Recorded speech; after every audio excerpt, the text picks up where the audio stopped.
society as a whole just got used to doing video chat in the last 10 years, right? Like on your phone and Zoom.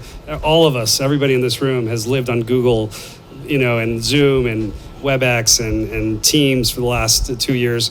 And now we have to transition to something else where we put on goggles and walk around and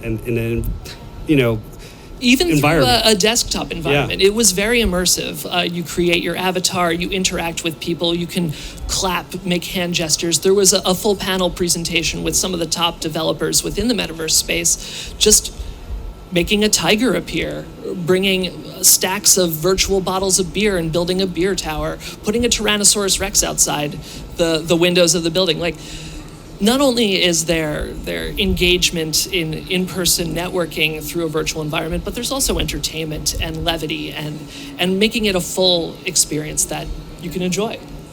I think the other area that I'm excited about, at least for like the next year or two, is seeing a lot of these solutions coming to more so the blue-collar worker side of the industries. You're seeing a lot of problems being solved now, yes, on the technology side for knowledge workers, and that's great.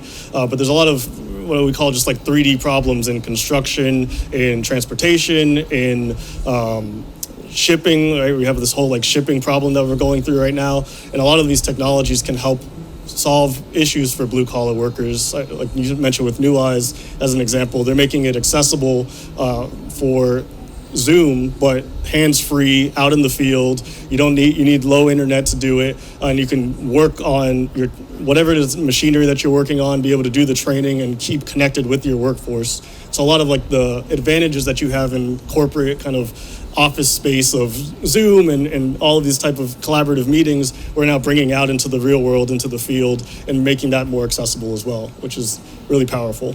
Would you say the metaverse is just starting out, testing the waters for commerce? I mean, is this the where we were with the e-commerce 20 years ago or 30 years ago? Commerce is I feel like folks in Miami here probably know more on the blockchain side. The blockchain and NFT, I'll say hype of like the last 18 months, I think sparked a lot of ideas and creativity around e-commerce, how we can use 3D content in the AR, VR space to do visualization, but then how can we create a better customer experience from a brand loyalty perspective, or even just from a peer-to-peer communications and commerce perspective.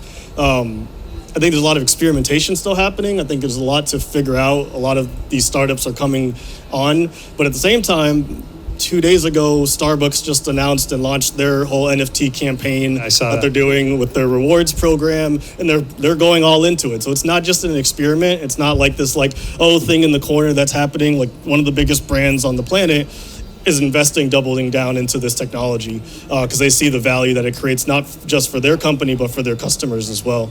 So there's a lot to come, I think, on the e-commerce side, which I know you're a big fan of. It's all part of enhancing the customer journey. If you can create a good customer experience before they even step through the door to buy it, you've established brand loyalty. You've established something that you couldn't before. I remember reading about Gucci opening up the first Gucci store within the Roblox platform.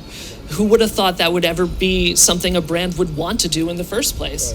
Right. It's about being where the customers are. And I just saw the Morgan & Morgan commercial for them being in the metaverse. I thought that was hilarious. Not that we need to promote that. I see some nods there, but it's funny. Who is going to be first in this space, right? Yeah. Is it going to make a difference? So I see we have a couple of minutes left here. Do you guys have any last thoughts? Maybe we can open it up to questions. Questions. Yeah. Oh, we have a question in the audience. There we go. I don't know if... Okay. Here, I'll come over. There you go. There we go. Hi, I live in Orlando, Pete Murray, and I'm actually doing some work with the city of Orlando, and they're having I don't know if you guys are part of it, they're having a big meeting on digital twins at City Hall October 5th, and it's, I don't know how it all comes together, but it's on. Are you guys part of that? Yeah, that's actually the reveal of the Orlando Regional Digital Twin. Oh. So if anyone's in the Orlando region, I think it was just rescheduled to the 4th, but October 4th, and 5th, there will be an event as well. We invite you to come to the Regional Marketing Center and experience what a regional digital twin looks like, feels like, how it works.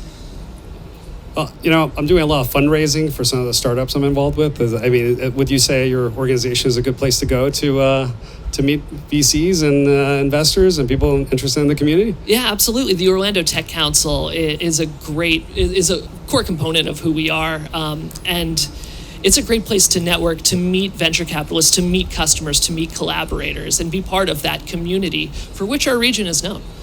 Absolutely. Any other questions? Oh, here we go. Love the glasses. So cool glasses. Thank you. So I have a question about kind of the adoption of the metaverse. Right now, it seems to be, at this point in time, still a very abstract, kind of nebulous concept that is being defined as developers are kind of getting more familiar with the technology. Do you think, or do you have any insight into what would be a catalyst for very practical mass adoption of metaverse technologies? If that's going to be a software development or a hardware development or both, what kind of infrastructure needs to be in place to have mass adoption of the metaverse? Yes. There's a lot, and I think that comes to like the layers of the metaverse, if that's fair to say. When it comes to blockchain, as an example, blockchain's a very software-focused ecosystem, but a couple years ago, it wasn't very accessible, right? All this concept of wallet and decentralization wasn't very accessible for someone that's just used to using their mobile phone. But as developers, and I'm a big designer, focusing on the user experience design and getting it to be as accessible as possible, even if you're sacrificing some of the core tech that you need to do, is far more important so that you're reaching your customer where they are today, rather than trying to force them into some new environment that they're not used to. To take somebody that's used to being on their mobile phone and tell them you have to access this in VR, you're not going to get them to do it. On the inverse side, for virtual reality, augmented reality, a lot of this like 3D immersive experiences, which is a lot of what we build, hardware is a big aspect to that. The accessibility of that hardware, the cost of that hardware is a big challenge. I know organizations like Advent Health and the Orange County Public Schools has tried to do campaigns around pushing VR in their organizations, but these headsets are not only expensive, they take lots of maintenance and upkeep, and the technology changes every 2 years. And so the barrier of hardware and the lack of common hardware, like we have common computers today, is still a big barrier for us. But there are low effort ways of either cheaper technology focuses or making it more multimodal, so having content that works on the web, on desktop, and in VR, and making sure it works in multiple platforms allows for folks to have more accessibility, and then their power users to say, I do want to do this in VR, and still not leave out other users as well.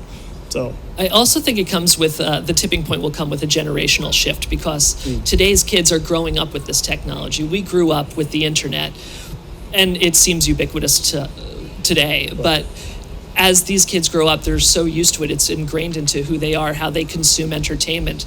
I know kids today that meet up with their friends in virtual environments just to hang out, sitting in their living room with the goggles on, just hanging out with their friends in a virtual environment. So that, as that becomes more common. People, I would never have seen people chasing Pokemon 30 years ago, right? And now, he's hunting some AR characters in a game. Like, that's normal now. Right. I mean, the same way Zoom became normal during the pandemic, and now they're mobile centric. So is that a good, would the metaverse work both, you're thinking mobile, not just for VR for now? Absolutely. And I think normal is a really important word.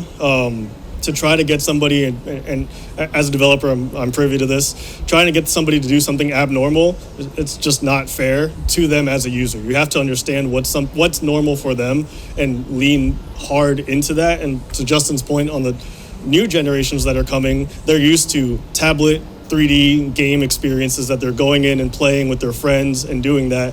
When you take them out of that environment and then force them into a black and white 2D screen, they're going to be pissed. They're going to be annoyed. They're going to be frustrated. Same goes with smart home technologies for AI. Kids are used to talking to Google Home and to Alexa and having that communication. When you take that away from them when they go to school, they're going to be frustrated. They're going to have a lot of friction, whereas that's now their normal. Bring that into their environments in strong ways, and you'll create a proper experience for them. I mean, it's just a generation thing. The babies now know how to scroll left. My baby sister taps on the TV all the time. It's crazy. And I think that's the next gen. I feel like what's old is new again. I mean, I'm giving away my age here, but I started with a Power Glove for the NES. I don't know if anybody remembers that. And now I'm going into meetings and people are putting on gloves to touch things inside the metaverse. Any other questions? We got some great guys up here. No, nothing? Oh, there we go.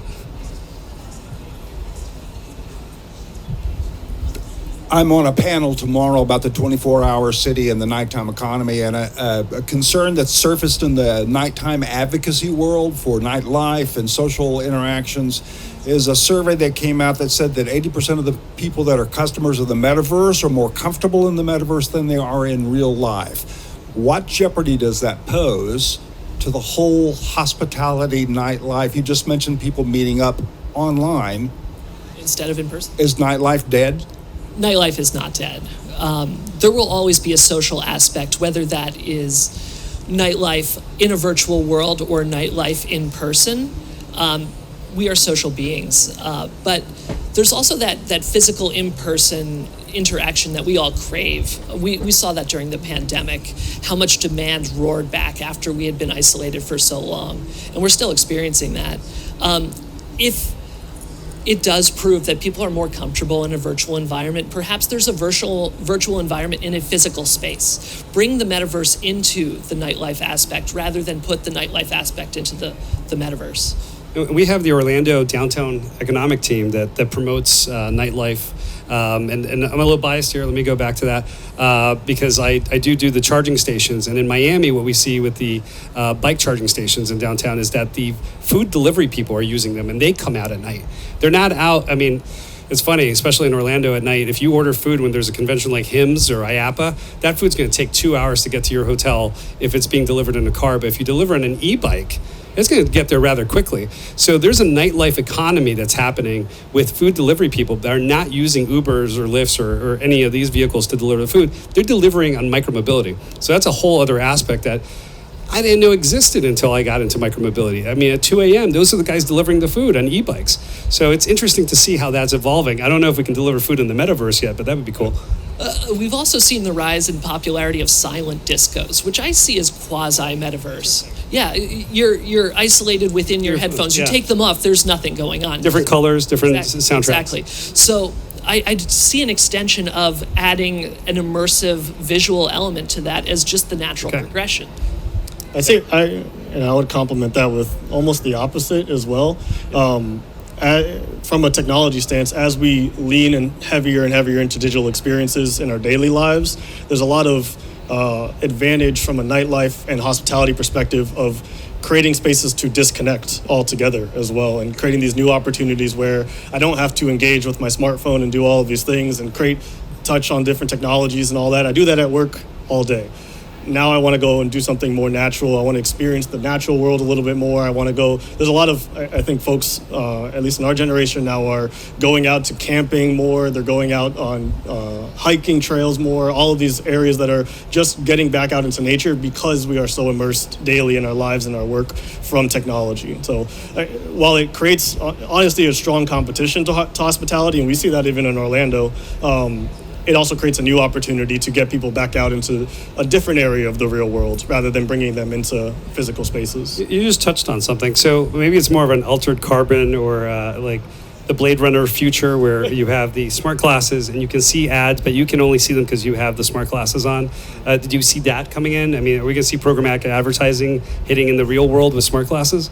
I think we're already seeing it. Yeah. I mean, well, they're QR code enabled or they see a symbol, but how far away are we from that Blade Runner world of 24-hour advertising everywhere in the real world, but in the metaverse as you walk around? I think, like you said, I think we're there. Personalized ads are like a huge aspect of how gaming works, and then now how these 3D technologies work.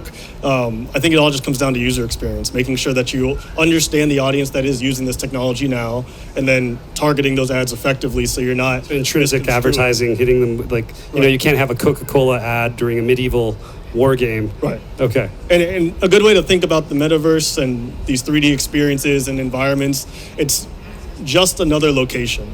And if you strategize yourself as this area is a location, Roblox is a location, Science Space is a location, you can understand the audience of that location and then advertise to them effectively. You wouldn't advertise beaches to somebody out in the Midwest. That's just not fair. They don't care about the beaches in the Midwest. But if you understand the audience, then you know what to curate that content towards. So don't see it so much as like a medium, more as a location, and understand the audience in that location that's already there. Any last thoughts? We got 20 seconds here. Oh, man, hold on. Bruce Willis, yes, that's a good movie. I actually like that's the robot. The I've cyborgs. seen it. Yes.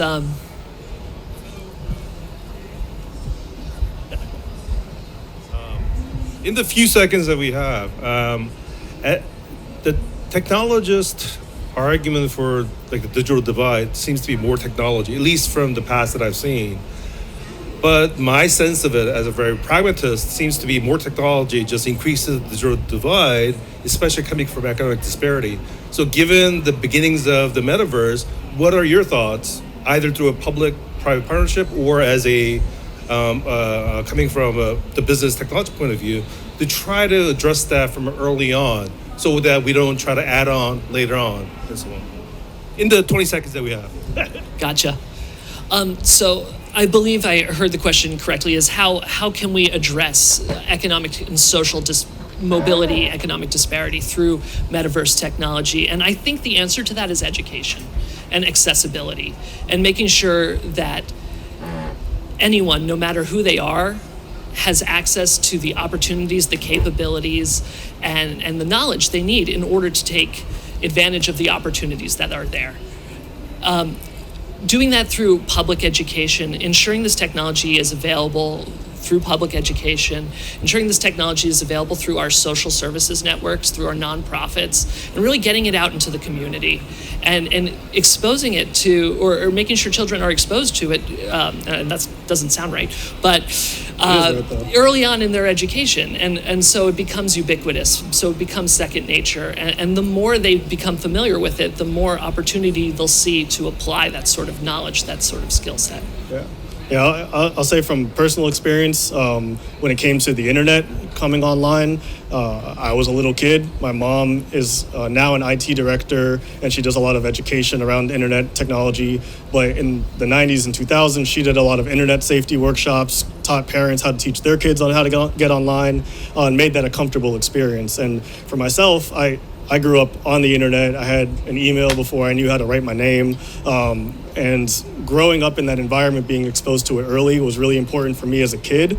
But for my mom, being a little bit older as an adult, she taking the time to understand what I was doing as a kid, understanding the technology I was wanting to get into, learning that with me, adopting it, and then sharing it with her friends, just made her better, not just at her job, but at understanding the environment altogether. And I think the same trend has to happen with this metaverse technology. Parents, not just give your kids Roblox, but understand it, get into it, understand what's going on with it, understand how that might translate back to your work, talk about it, and as new technologies kind of come online, just be open to exploring it. Things are going to come and go. We're going to lose technologies along the way. That's okay, but just be open to the trend of these technologies coming online, and we'll have better accessibility for that digital divide. There's also applications for this technology through rapid credentialing and skills-based training. Rather than requiring people to get a college degree to work kinds of jobs that require nuanced skills, whether that be in manufacturing or in service or